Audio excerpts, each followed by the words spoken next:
में लगाम कसनी होगी। तुम सब शाह मालरिक ये कभी कबूल नहीं करेंगे। वो बहादुरी सिखाई जाती है। चौकन्ने रहना। जिस सरजमीं शैतालोन का बाहर आना हमारे लिए बहुत अहम है। सुल्तान नूरुद्दीन की नाराजगी मोल नहीं ले।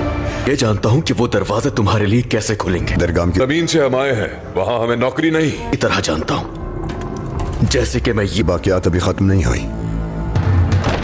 कला कितना महफूज है ये बात में अच्छी, इसलिए तुम्हें कायल करना होगा उन्हें। अस्सलाम वालेकुम। लतीफ़ जो सालिया का भाई होता है और वो सालिया जिसको बालन ने खंजर मारकर मारा होता है, जब वही बालन उसके बाप से मदद मांगता है दरिया पार जाने की, तो उसका वालिद उसे पहचान लेता है।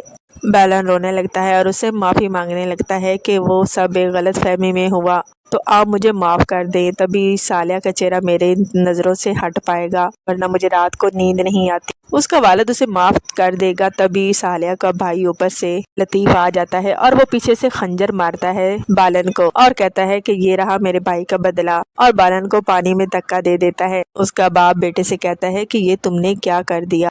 सुल्तान सलाहुद्दीन अय्यूबी को जब पता चलता है तो वो लतीफ़ के पास आता है अपने सिपाही बालन को लेकर। उसे कहता है कि तुम एक बहुत अच्छे तबीब हो, तो एक अच्छे इंसान का काम ये है कि वो अपने नफ्स पर काबू रखे। तो मेरा तुमसे ये कहना है कि तुम मेरे दोस्त का इलाज करो और उसकी जान बचाओ। अब क्या करेगा लतीफ़, जानने के लिए बने रहें चैनल के साथ। चैनल को कर दे सब्सक्राइब।